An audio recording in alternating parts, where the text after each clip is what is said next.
Last year I went to the dentist to get my upper left wisdom tooth removed. I thought they'd offer me general anesthesia, where I'd go to sleep and wake up and it would be done. But instead I was told that I would have to have the twilight option, which is where you get the needle in the arm. You're a bit groggy, but unaware of your surroundings and not fully asleep. Now, I'm not totally sure why I had to have this option, but it was something to do with how complicated the surgery was. I figured as long as I didn't feel any pain, it wouldn't matter. I wasn't nervous at all, as I didn't really read up on what was involved. But my friend Damon gave me a ride, and then he was going to swing by and pick me up after. They injected me, and I felt a little dizzy. They applied some gel to my mouth and lowered me into the chair. It was a strange sensation. I couldn't feel my hands or my feet, but I had an incredible itch on my nose. God, I wanted to say something, but realized then I couldn't say anything. It was absolute torture, real quick. The dental assistant pressed down hard on my tongue. The pressure really hurt. Then I felt a sharp stabbing pain into my gums. It was excruciating. She turned to the dentist and assured him that I wasn't feeling anything. But I was. I tried to speak. I tried to tell her that I was feeling every single time she stuck her instrument into my mouth. But I couldn't. I heard the sound of a drill and then a saw and then another needle, and I felt a jab into the interior of my cheeks as the dentist poked around. It was the worst pain I'd ever felt. And then there was this crunching sound. It was so loud, and the scraping as he literally ripped out my tooth. Now my nerves were so shot at this point, but as each time he touched a tooth, a sharp pain would strike through my brain. And as he retracted his scalpel and the instrument that carried the tooth, it somehow slipped, and he dropped it. Now I felt it wedge in my throat. He didn't realize it at first. He was talking about his future vacation or something. My tooth was in my throat, and I could feel myself choking on it. And yet there was nothing I could do. I tried blinking rapidly, but never saw a blink happen once. It was like my brain knew something that was happening, but my body and my brain were just disconnected. When the dental assistant asked for the tooth, the dentist joked that he might have dropped it. And she looked around outside of my mouth, not even thinking that it was inside. I could feel my windpipe closing and fluid building up. I felt like I was drowning. I was begging for help, begging for her to save me. She stuck a suction pipe into my throat and it cleared some of the clot. But I guess I somehow swallowed it. And I pushed my tooth further into my throat, jamming it in there. Now I was telling myself, breathe through your nose, breathe through your nose. But I just felt it getting hotter and hotter. It was like I was in an oven. And then she panicked. I heard them say that I was choking, at which point I could no longer breathe.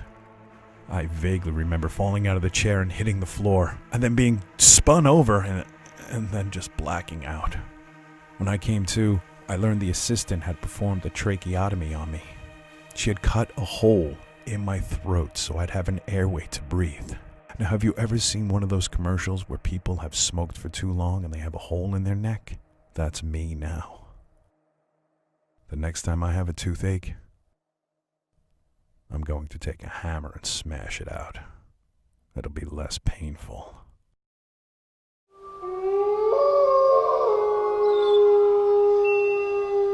Jake hated nights. He lived in a place most would envy, in a castle in the remote highlands of Scotland. But while the view of the vast lake was exceptional after dark, especially when lit by the moon, something about the cold at night affected his teeth. The pain was unbearable at times, but it was a 100-mile trip to the nearest dentist. Jake lived in the castle with his 5-year-old son. He was the caretaker, and at first when he took the job, he thought the lure of living in a castle exciting. After a few months, the isolation and the cold had taken their toll.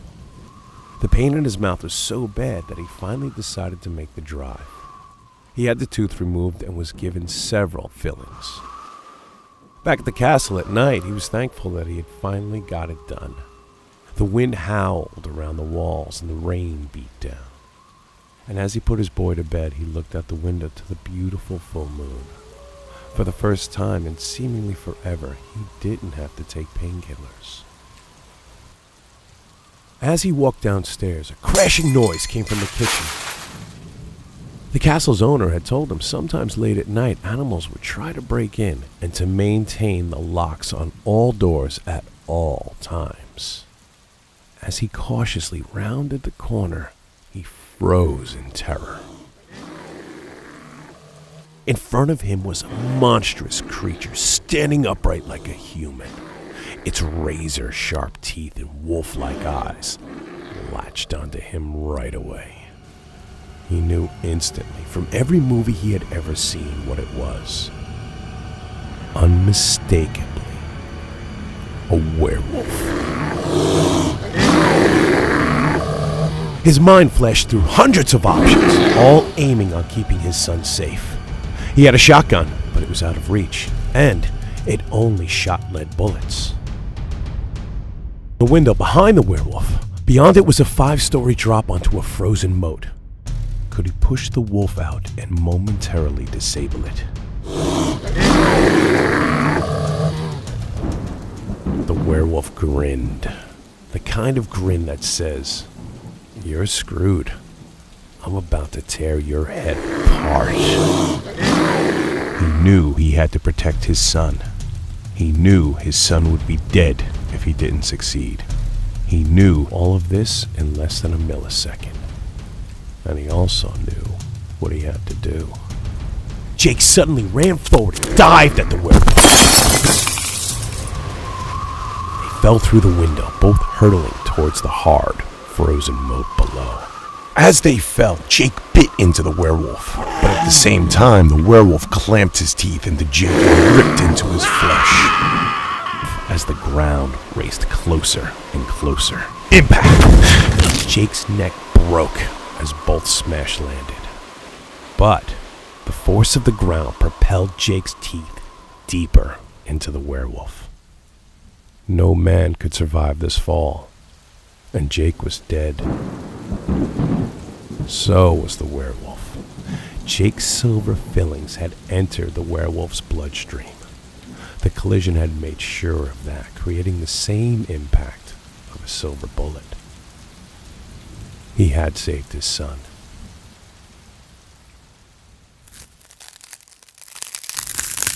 Jake suddenly awoke as life surged through his veins. An immense pain rippled through his inside, and hair and bone sprung through his skin. Disoriented, he stumbled towards the woods. The next morning, Jake awoke naked and bloodied from eating some animal. He trekked back to the castle. He entered and quickly ran to his kid's room. As he peeked in, the boy was just waking. Jake knew their lives had changed, and now each full moon night he would have to lock himself away within the castle's dungeon. But he also knew that he and his son were still alive, and when it comes down to it, that's all he really cared about.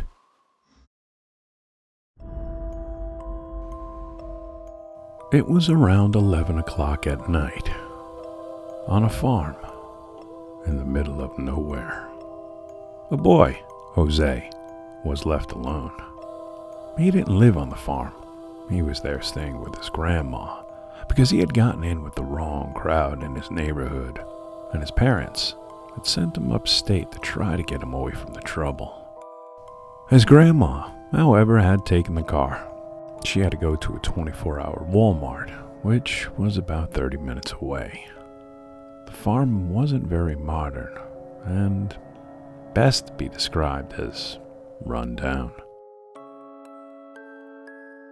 Jose was watching videos on his phone with the window open when he suddenly heard what he thought was screams of a crying baby.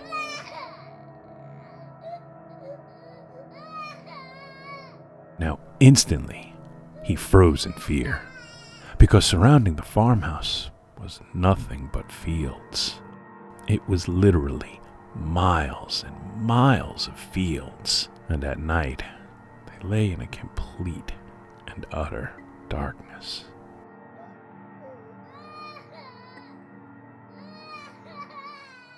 He looked out into the black night and listened some more, hoping that what he heard was the wind. But the crying continued.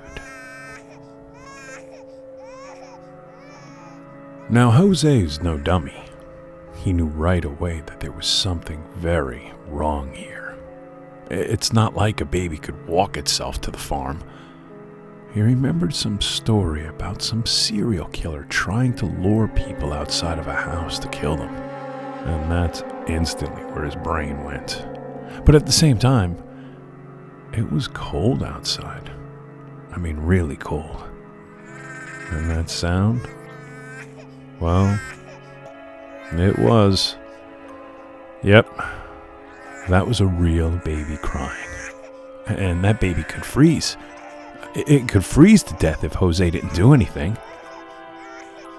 Yet, trusting his gut, Jose hurried to the kitchen.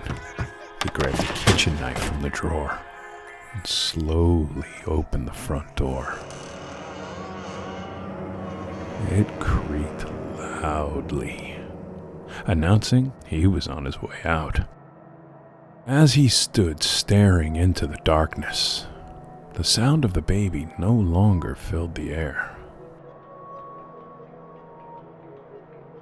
For a moment, Jose questioned his sanity. Did he really hear a baby? Jose thought about going back inside, but then he was like, I'm not a chicken, and this baby might need saving. And if someone else is out here, what good is me being inside going to actually do? Jose shouted, telling whoever might be out there to reveal themselves. But no one did. Instead, the baby cried some more.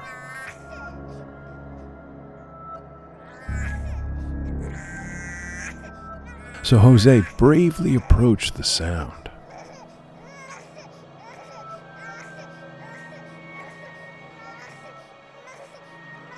Step by step, he got closer. And as his eyes adjusted to the dark, he made out a car seat on the ground.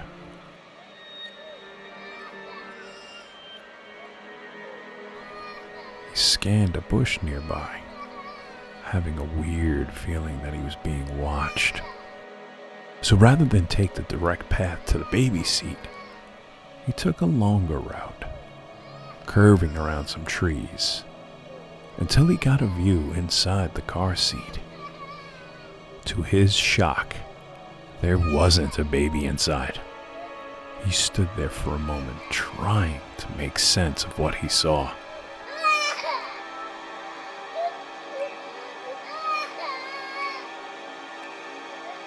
It was a cell phone, playing the voice of a baby crying. His eyes shifted to the bushes as they rustled. Suddenly, from behind him, a huge man the size of a sumo wrestler charged towards him. Jose ran for his life as the man, who was wearing nothing but a baby's diaper, screamed like a wild animal. Jose ran back to the farmhouse, easily outpacing the large man. He got in, locked the door. The man banged on the door furiously with the baby's breath. Now you might think the idea of a man in a diaper is funny, but I can assure you, at that moment, Jose was terrified. You might be too. If a man 3 times your size, nearly naked, comes screaming from the woods.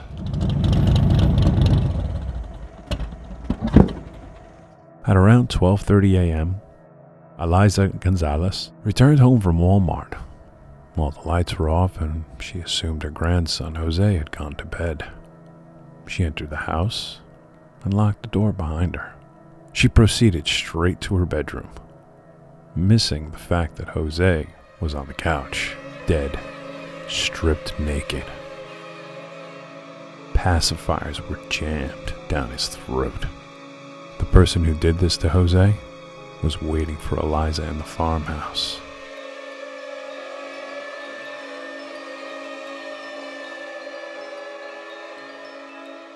It wasn't for 3 more days until her body was found by Jose's dad. She had been bottle-fed milk non-stop and choked to death on it. The key thing I want you to ask yourself right now is, what would you do if you were home alone around midnight and heard a baby crying outside? Let me know in the comments below.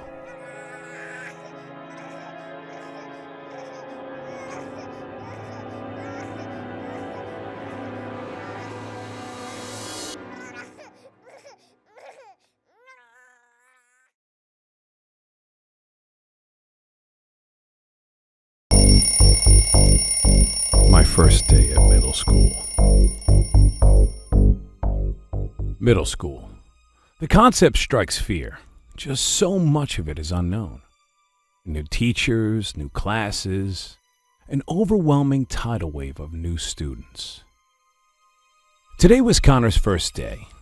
He woke at 6 as his cat adjusted herself on his pillow. He hit the shower and got dressed. He decided a few months ago that Dad would drop him off a block away and he'd walk to the entrance himself. His dad pulled up curbside and Connor got out. As he approached the school, Connor looked for his friends from elementary. He also was trying to avoid the pole. The pole was the elementary school bully, tall and thin like a pole. This was the one guy Connor could do without. Connor walked through the front entrance into the main hallway. Every kid held onto a piece of paper which showed which classroom they should go to. Connor's class schedule told him that new student assembly was to be held in room 8. Suddenly, dread surged through his body, as at the far end of the hallway he saw the pole. The pole hadn't noticed Connor yet, so Connor slowly backed up. Wham! He smashed into a girl running down the hallway. Her books went flying. His schedule hit the ground also. She scooped hers up without any apology and ran off. Not even a sorry? He picked up his paper, but something seemed strange. It was creased like a triangle. Connor didn't remember folding it like that. Huh? He didn't recall his first class being in room B. He thought it said room 8. Perhaps he just read it wrong. Grasping his schedule, he raced to room B. He entered. It was the largest classroom he had ever seen. An auditorium the size of a basketball court, which seemed more like a movie theater with its stadium seating. It was packed with kids, but he saw some empty seats in the middle. Just then, he brushed elbows with a girl. She smiled cutely back before walking into the center aisle. He followed. She turned and their eyes met. She smiled again as she sat down. He sat next to her and the room hushed. A teacher walked to the front and center to the podium. In the silence, Connor could hear every step. The teacher was tall and thin, creepy looking. Welcome to your first day of 6th grade at Pirk Middle School. There was something bizarre about the teacher's face. His left eye was blinking uncontrollably. The left eye would blink, then the right eye would blink. It was odd. Connor had never seen anything like it. While I know most of you, I see a few fresh faces I don't recognize. Stand up if you're new. What? This was embarrassing. But the girl next to him stood, as did 2 boys a few rows down. Connor slowly rose from his seat as 200 eyes latched onto him. Introduce yourselves. The 2 boys said their names were Zachnid and Rashbird. The girl said she was a Rashbird too. Huh. A really strange name for both of them to have. But Connor didn't have too much time to really think about it. As of now, it was his turn. He was about to speak when a large bang came from the back of the room. All eyes turned to where an out-of-breath girl entered at breakneck speed. Sit down. Hold on. That girl. She was the one who bumped into Connor in the hallway and didn't say sorry. If she was in this class, then that meant Connor was in the wrong place. If you're ever late again, I'll rip out your heart and serve it for lunch. Whoa. That teacher was scary. No wonder everyone was so quiet. The girl rushed to an empty seat. Connor sat down too. Happy he didn't have to announce himself to the entire class. Today's lesson is a refresher on the creatures amongst us. The creatures amongst us? Werewolves, vampires, snakeheads, spider crawls, zacnids, and rashbirds. We fall into those 7 categories. Huh? What on earth is he talking about? Connor glanced across the auditorium. All listened intently. All eyes were on the teacher. It was very strange. They were all staring like robots. Why, we live amongst them and go to school with them, the humans. We must never let them know we exist. Death to you and your family awaits anyone who does so. Okay. Separate into your species. Vampires, in this corner. At that, many stood and walked to the corner. Werewolves, over here, please. Half the remaining kids stood. For a split second, Connor looked around for hidden cameras. Was this a first-day prank? Spider crawlers to the ceiling. The worst chilling imaginable overtook Connor's body as kids crawled up the walls and stuck above him. He now knew this wasn't a joke. Snakeheads. Are there any snakeheads? A sad-looking boy raised his hand. You, over here, by me. The boy sheepishly walked over to the teacher. Zacnids here. Connor frantically looked around. Was he the only one who didn't belong? Rashbirds, this corner. The girl next to Connor stood. It was then he noticed a rash on the side of her neck. Others who joined her in the corner also had the same rash. Connor didn't know what to do. Should he follow? Would it be found out? He hesitated, and then went for the exit. But the door was locked. Unfortunately, the vampires had noticed his attempted escape, and as they whispered amongst themselves, their piercing eyes latched upon him. He started to back away, but then he saw the spider crawls above him, circling him on the ceiling. Tears drizzled from his eyes, realizing everyone was watching him. You're not one of us. There wasn't anywhere for him to go. He slowly shook his head. No. Class, may this be a lesson to you all. If the human is allowed to leave here, then our secret will be out. They will hunt us down and kill us. He turned back to Connor. Your fear will be over shortly. The teacher motioned the sad boy towards Connor. Kill. The sad boy opened his jaw wide. Kill! Kill! A snakehead shot out of the boy's mouth and latched its teeth onto Connor's face. Connor's head snapped back and... Connor woke as his cat adjusted herself on his pillow. Still shaken from his dream, Connor approached the shower. The dream had felt so real, and Connor was still nervous. Of course, his parents thought it was because this was his first day at middle school. As his dad dropped him off at the corner, he felt a horrible feeling of deja vu. Connor walked through the front entrance into the school, where he saw everyone with their class schedules in hand. Still dazed, he glanced towards the pole at the far end of the hallway, Whip! Unapologetic girl with the books crashed into him. Again, she scooped up the wrong schedule, but before he could tell her, she rushed away. Nervously, he watched her disappear around the corner. Connor slowly bent down and picked up the dropped piece of paper. He flipped it over, and sure enough, it was the girl's, and it read Room B. His eyes instantly locked onto a trash bin, but just as he was going to throw it away, he was shoved forward, falling hard on the ground. As he looked up, the pole towered over him. Oops! The pole snatched Connor's paper from his hand. Where's assembly? The pole looked over the schedule. Room B. He scrunched it into a ball and then threw it at Connor. I'll see you at recess. The pole shoved Connor back and walked away. Wait, if the bully read the girl's paper, then he was on his way to the snakehead room. Connor had to do something. Wait!